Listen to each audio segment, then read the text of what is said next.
म्हणजे छत्रपती शिवाजी महाराजांची कवड्यांची माळ जी तानाजी मालुसरे यांच्या वीरमरण झालं त्यांच्या देहावर ठेवली होती, ती माळ, ती राजमाळ 364 समुद्री राजमाळ ती या यात्रेत येणार आहे. आणि त्यासोबत आहे एस.आय.जी कंक परिवार येणार आहे आणि त्यांची पराक्रमी तलवार वा. ती येणार आहे. घराणे सरदार घराणेही येणार आहे आणि त्यांच्या दृष्टीतून लालबाग परळ पाहायला मिळणार आहे.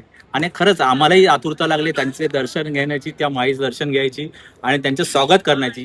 कारण टीव्हीवर बघू नका, प्रत्यक्ष यात्रेत तुम्ही याल ना आणि जे अनुभवाल ना ते खरंच ते तुम्ही त्या तालावर नाचाल, त्या भक्तिमय वातावरणात याल, तुम्हाला तिथून प्रेरणा मिळेल, ऊर्जा मिळेल आणि खरंच त्यासाठी तुम्ही यात्रेत नक्की या.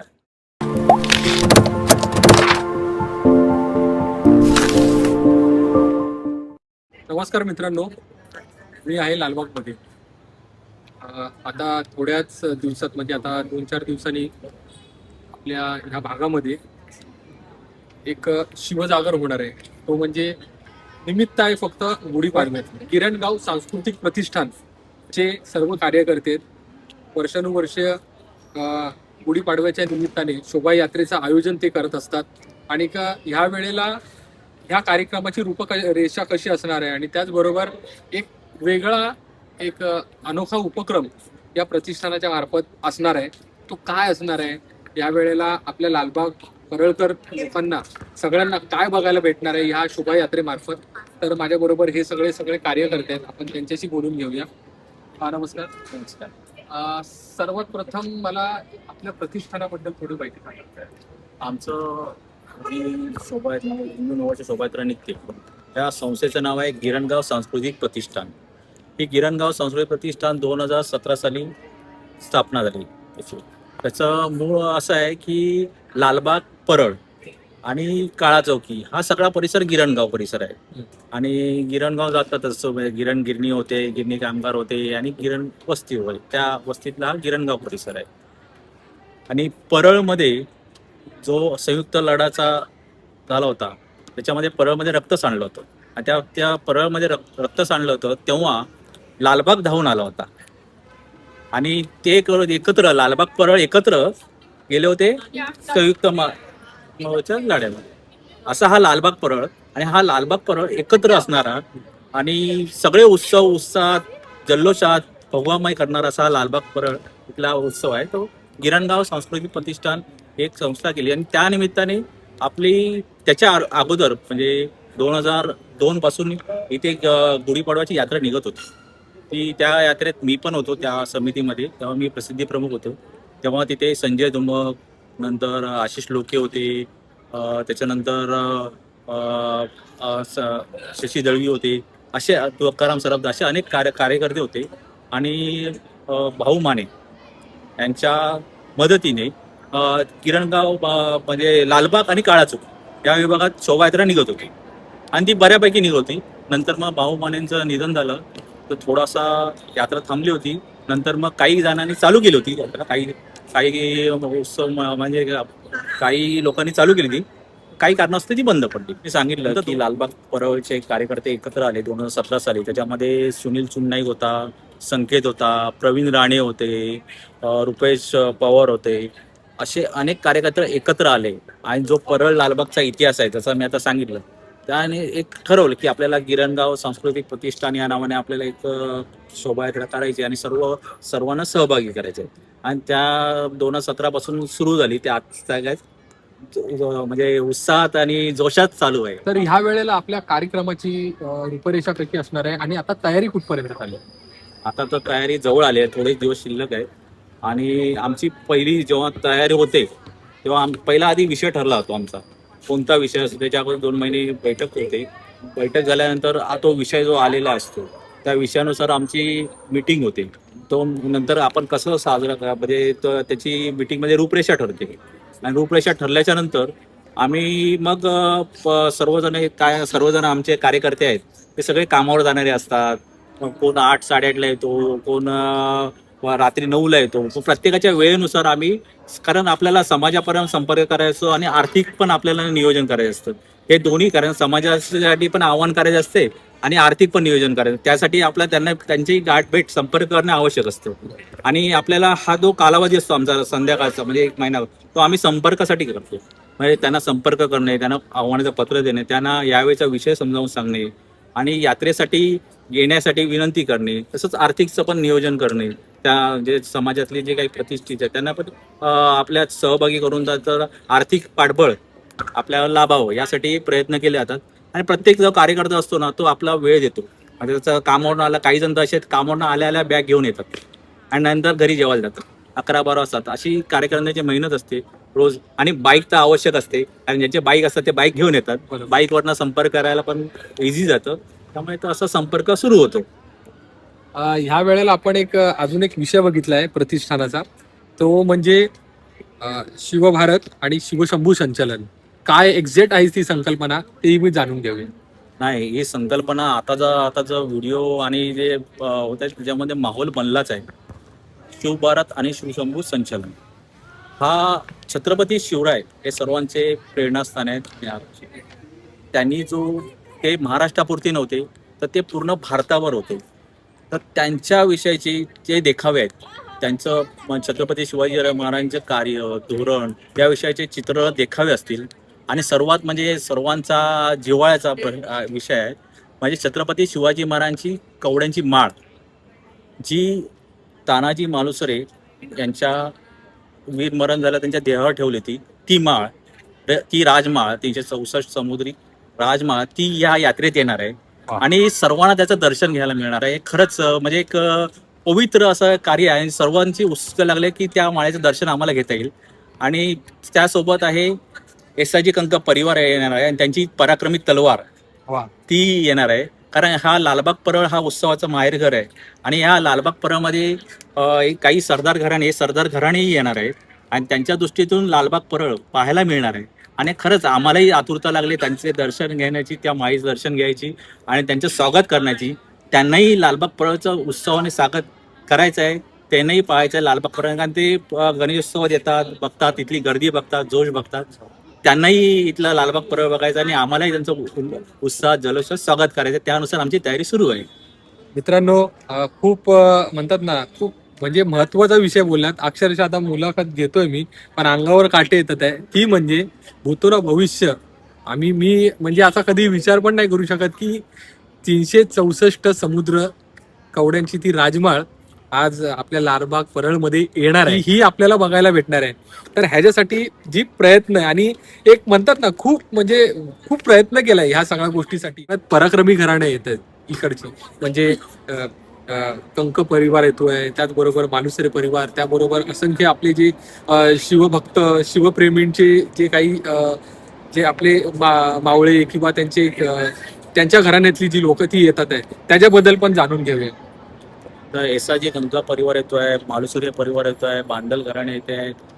नंतर अमित गायकवाड म्हणून अमित गायकवाड पुणे म्हणजे शिवजयंती निघते ना पुण्याला, त्या शिवजयंतीला पुण्यामध्ये आहे ना 100 चित्ररथ असतात. आणि ते आपल्या जी घराणे आहेत, जी पराक्रमी सरदार घराणे आहेत, त्यांचा देखावायचा असतो.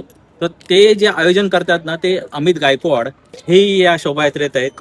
तर आम्ही मध्यंतरी पुण्याला गेलो होतो, आमची भेट झाली नाही, पण ते खास करून येत आहेत पुण्यावरून इथे आपल्या यात्रेत. आणि सर्वात महत्वाचं म्हणजे शिवशंभू क्रिएशनचे अतुल नाजरे हे मूर्तिकार आहेत. त्यांचं शिवशंभूचं शिल्प जे आता तुम्ही व्हिडिओ बघितला असाल तर रायगडावरती ते डोक्यावरती घेऊन गेले होते शिल्प. अप्रतिम असं शिल्प आहे ते आपल्याला या यात्रेत पाहायला मिळणार आहे. आणि त्यांचंच एक 3D स्वरूपातील राज्याभिषेकाचं शिल्प आपल्याला ह्या यात्रेत पाहायला मिळणार आहे. अप्रतिम असे शिल्प आहेत, हे पाहण्यासाठी नक्की या, तुम्ही यात्रेत सहभागी व्हा. कारण टीव्हीवर बघू नका, प्रत्यक्ष यात्रेत तुम्ही याल ना आणि जे अनुभवाल ना, ते खरंच ते तुम्ही त्या तालावर नाचाल, त्या भक्तिमय वातावरणात याल, तुम्हाला तिथून प्रेरणा मिळेल, ऊर्जा मिळेल. आणि खरंच त्यासाठी तुम्ही यात्रेत नक्की या. आपण आहे ना, आता हा जो सगळा म्हणजे ही जी सगळी मेहनत चालली आहे, पण ह्या मेहनतीमागे जे वर्षानुवर्ष जे काही अनुभवलंय त्या संदर्भात बोलायचं आहे. तर मला आता ह्या गोष्टी समजून घ्यायच्या आहेत की म्हणजे एक असे आठवणीतले क्षण आतापर्यंत की खरं म्हणजे हे करण्यासाठी आम्ही खूप मेहनत करत होतो, पण हे आता खरं सत्यात उतरत आहे, म्हणजे होत आहे ते. तुमच्या आठवणीतले एक क्षण सांगा. लालबाग परळमध्ये 2017 पासून हा गिरणगाव प्रतिष्ठान स्थापन झालं आणि महाराष्ट्रामध्ये गुढीपाडवा हा सण मुळात आपला आहे. छत्रपतींचं नाव घेऊन, आमचं प्रेरणास्थान घेऊन ह्या वर्षी जे आम्ही छत्रपतींबरोबर ज्यांनी काम केलं त्यांच्या लोकांना, त्यांच्या परिवाराला ह्या वर्षी आपण ह्या गुढीपाडव्यानिमित्त आपल्या प्रतिष्ठानतर्फे त्यांना निमंत्रण देऊन आपण ह्या लालबाग परळमध्ये बोलवतोय. दुसरी गोष्ट, लालबाग परळचं देशाभरामध्ये नाव आहे. देशाभरामध्ये नाव असल्यामुळे गणपती संदर्भातच गणपती उत्सव जो आपल्या लालबाग परळमध्ये होतो, असा गणपती उत्सव कुठेही महाराष्ट्रामध्ये होत नाही किंवा देशभरामध्ये होत नाही. त्याच्यामुळे त्या लोकांना सुद्धा लालबाग परळचं खूप आकर्षण होतं आणि त्या गोष्टी त्यांनी पटकन होकार दिला आपल्याला. हे सगळ्यात महत्त्वाची गोष्ट आहे.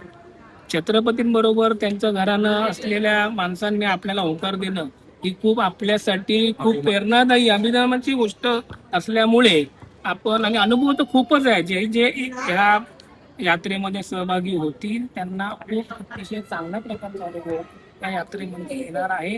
आणि लालबाग परळचं नाव कुठेतरी चांगल्या ठिकाणी टिपून सुद्धा राहायचा प्रयत्न आम्ही करतोय की लालबाग परळमध्ये अख्ख्या गिरण्या होत्या, आता त्याचं कॉम्प्लेक्स म्हणायला लागलेत.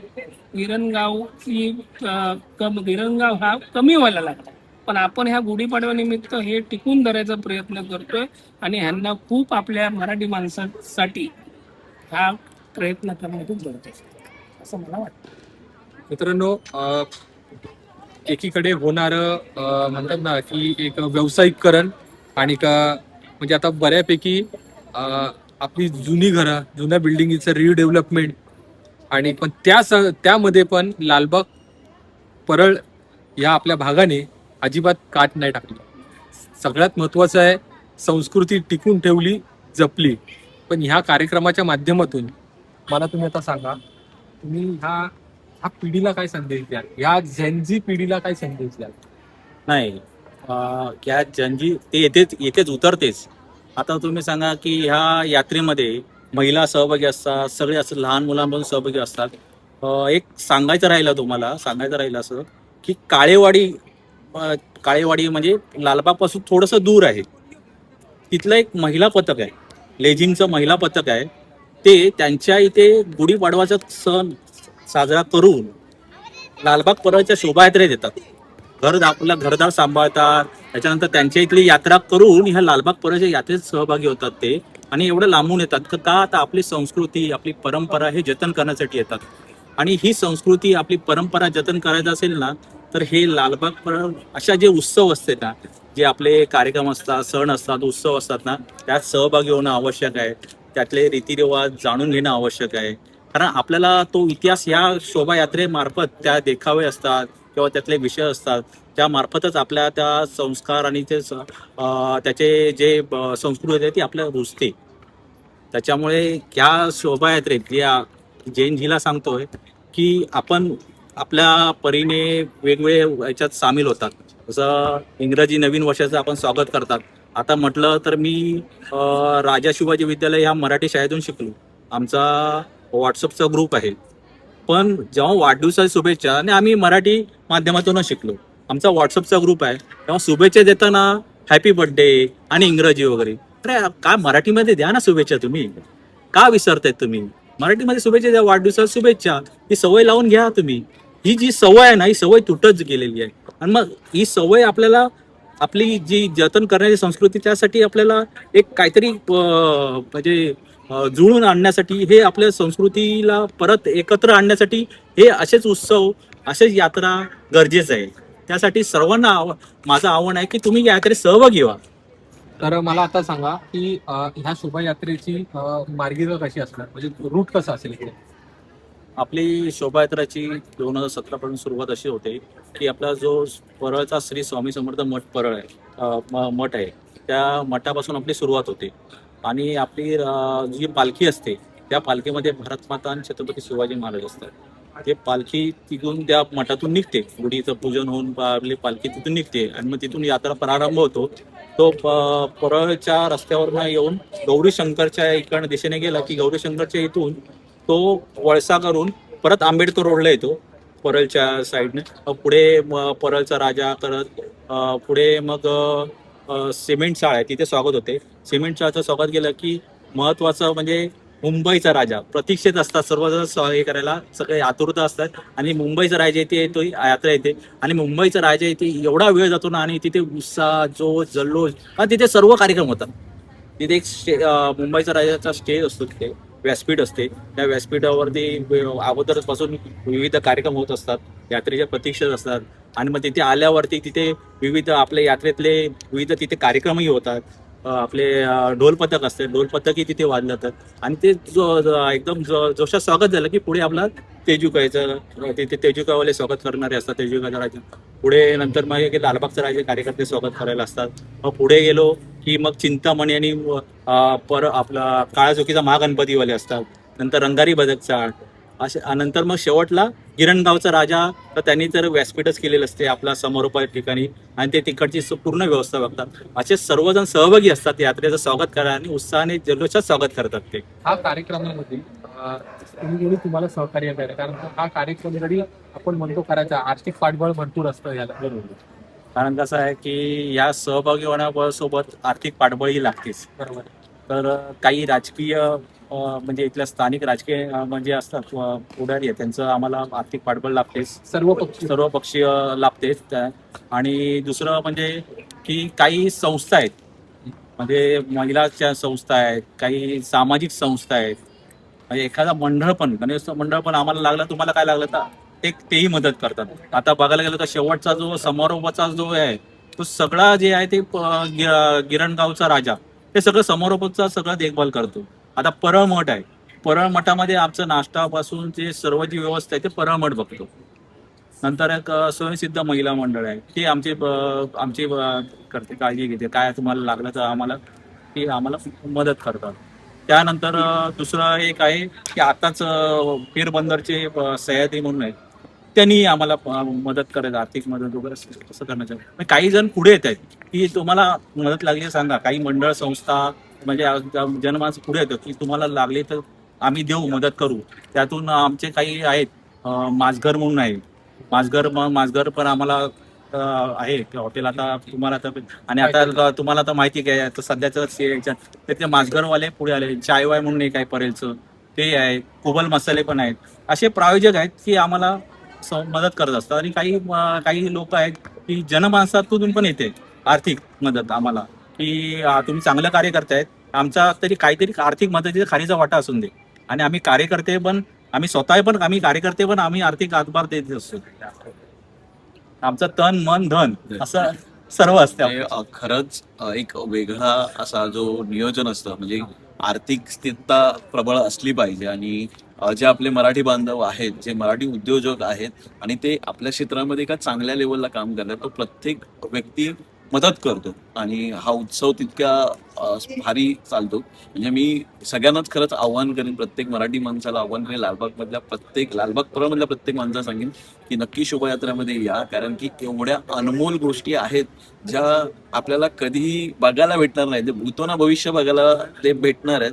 ती कवड्याची माळ असेल, ती क्रिएशनचं ते आर्चर आहेत ते बघायला, तलवार बघायला मिळेल. आणि त्याच्यापेक्षा जो आपल्या लहान मुलांना घेऊन आहे स्पेशली, तर तुम्हाला ना आपल्या लहान मुलांमध्ये तो जो आपला हे इतिहास आहे तो इथे जागर होतो, एक अनुभव भेटतो आणि आपल्या पोरांचा एक वेगळा दृष्टिकोन आहे तो तिथे बघायला मिळेल. त्यामुळे तुमच्या लहान पोरांना सजवून शिवकालीन वेशभूषा करून, म्हणजे महाराज का मी गेल्या 2-3 वर्ष ही शोभायात्रा मी अनुभवतोय, जे लहान लहान मुलं आहेत ना, जे महाराजांचं रूप घेऊन येतात, कोण यशस्वी वेगवेगळी अशी हे बनवतात ना, तेव्हा ते बघायला एवढे गोंडस वाटत आणि भारी वाटत ना.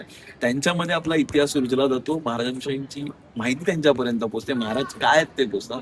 आणि त्यामुळे तुम्ही तुमच्या लहानपणाला नक्की घेऊन या, मी जरूर सांगेन. आणि या शोभायात्रेचा खरंच आनंद घ्या, हे खूप महत्वाचं आहे. सगळ्यात अजून एक महत्वाचा विषय म्हणजे ह्या लालबाग परळने चांगले चांगले कलाकार घडवले.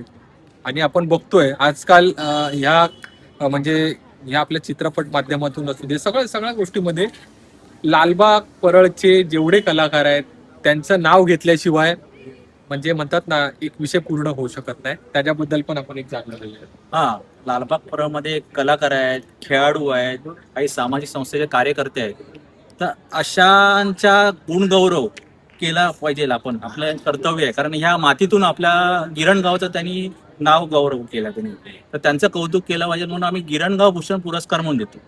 तर ह्या आपल्याच विभागातील समीर खांडेकर यांना आम्ही गिरणगाव भूषण पुरस्कारही दिला होता. त्यानंतर कोविड काळात सेवा केली म्हणून डॉक्टर प्रागजी वजा त्यांनाही आम्ही कोविड काळात सेवा केली म्हणून त्यांनाही आम्ही गिरणगाव भूषण पुरस्कार दिला होता. मल्लखांब खेळाडू ऋतुराज शिरोडकर यांनाही आम्ही गिरणगाव भूषण करून सन्मानित केलं आहे. तशीच संस्था म्हणून कर्करोगाच्या ह्याच्यात संस्था म्हणून एक प्रसिद्ध असलेली परळमधली नाना पालकर या संस्थेलाही आम्ही गिरणगाव भूषण पुरस्कार दिला होता. आणि ह्या वर्षीचा पुरस्कार आहे कोण आहे ते तुम्ही नक्की पहा, इथे येऊनच पहा. आता थोड्या दिवसात आम्ही पोस्टवर टाकूच, पण तुम्ही पण येऊन पहा आणि त्यांचा गौरव करायला नक्कीच या. तर मित्रांनो, आपण आता सगळ्या माहिती समजून घेतली. ग्रुप कसं असणार आहे, संकल्प काय असणार आहे ते आपण जाणून घेतलं. परंतु या कार्यक्रमाला सगळ्यांनी उपस्थित व्हा आणि ह्या कार्यक्रमाची शोभा वाढवा. 19 मार्च अर्थात गुढीपाडवा चैत्र शुद्ध प्रतिपदेच्या दिवशी हा जो कार्यक्रम होणार आहे त्यामध्ये तुम्ही हा शिवकालीन इतिहास जागर पाहण्यासाठी, अनुभवण्यासाठी तुम्ही या क्षणाचे साक्षीदार व्हा, या सोहळ्याचे साक्षीदार व्हा. धन्यवाद. छत्रपती शिवाजी महाराज की जय. जय शिवाजी, जय भवानी.